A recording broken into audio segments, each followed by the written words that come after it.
नमस्कार मित्रों, जय श्री राम। मित्रों, बृहस्पति, गुरुदेव बृहस्पति जो है मार्गी हो गए हैं और वो मार्गी हो गए हैं 4 फरवरी से और 14 मई तक ये जो है शुक्र की राशि में मार्गी रहेंगे। और इनके मार्गी होने से क्या क्या चीज़ें हो सकती हैं, क्योंकि जो गुरुदेव बृहस्पति हैं वो शुक्र की राशि में मार्गी हैं। शुक्र वेल्थ का कारक है, इकोनॉमिक ग्रोथ हो सकती है इस बीच 4 फरवरी से 14 मई के बीच। गोल्ड के दामों में उछाल आ सकता है, इकोनॉमिक ग्रोथ होगी, कई सारी स्थितियां बनेंगी जिसकी वजह से देश में ग्रोथ होगी, इकोनॉमिक ग्रोथ होगी, कई सारे समझौते होंगे।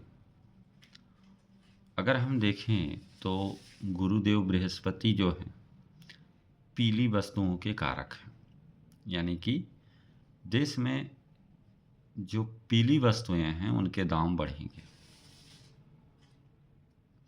लेकिन एक बात ध्यान देने वाली है कि शनि देव का भी गोचर होने जा रहा है 29 मार्च को।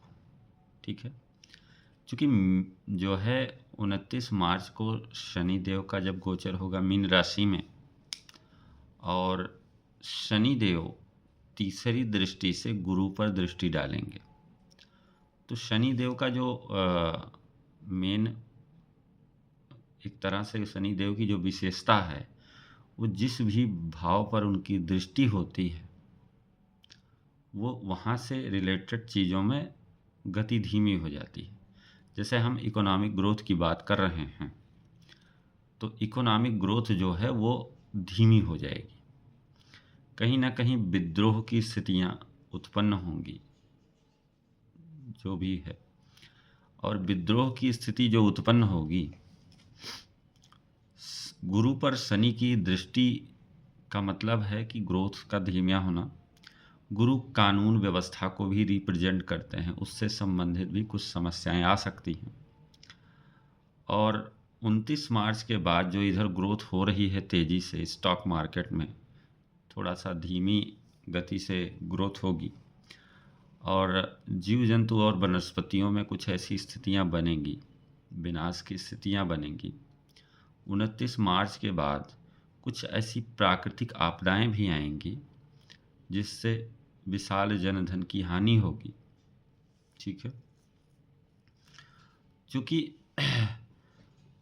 29 मार्च के बाद मीन राशि में शनि भी रहेंगे और राहु भी रहेंगे, तो कुछ ऐसे वायरस जनित रोग डेवलप होंगे जो छोटे बच्चों को नुकसान पहुंचा सकते हैं। और छोटे बच्चों को ही नहीं, जो माताएं जो है बच्चों को फीड कराती हैं, छोटे बच्चों को दूध पिलाती हैं, उनके लिए भी स्थितियां चिंताजनक हो सकती हैं।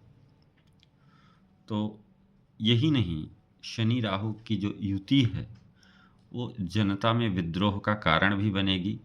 देश के उत्तरी राज्यों में कुछ ऐसी स्थितियां बनेंगी जिसमें विद्रोह की समस्याएं बढ़ सकती हैं। आर्थिक मंदी के भी चांसेस हैं, क्योंकि गुरु जो है पृथ्वी तत्व की राशि में विराजमान है, तो भारत के उत्तरी भागों में इस तरह की समस्याएं बढ़ सकती हैं, विद्रोह की समस्याएं बढ़ सकती हैं। इधर जो कुछ समझौते होंगे वो समझौते कहीं ना कहीं वो निष्फल होने शुरू हो जाएंगे, निष्प्रभावी होने लगेंगे, जिसकी वजह से, चूँकि जो समझौते हो रहे हैं उसकी वजह से व्यापार में तो वृद्धि हो रही, लेकिन 29 मार्च के बाद कुछ ऐसी स्थितियां बनेंगी ही देश के राज्यों में या फिर वर्ल्ड वाइड लेवल पर जो कि समस्याएं पैदा करेंगी। जैसा कि ट्रंप आजकल देख रहे हैं टैरिफ बढ़ाने की बात कर रहे हैं, अगर ऐसा होता है तो कहीं ना कहीं वैश्विक लेवल पर आर्थिक मंदी के भी संकेत मिल रहे हैं। तो कुल मिला के ये 14 मई तक की स्थिति है। 14 मई के बाद स्थितियां क्या बदलेंगी उस पर हम लोग अलग से चर्चा करेंगे। तो आज के लिए इतना है मित्रों, फिर मिलेंगे, तब तक के लिए जय श्री राम, ओम नमः शिवाय।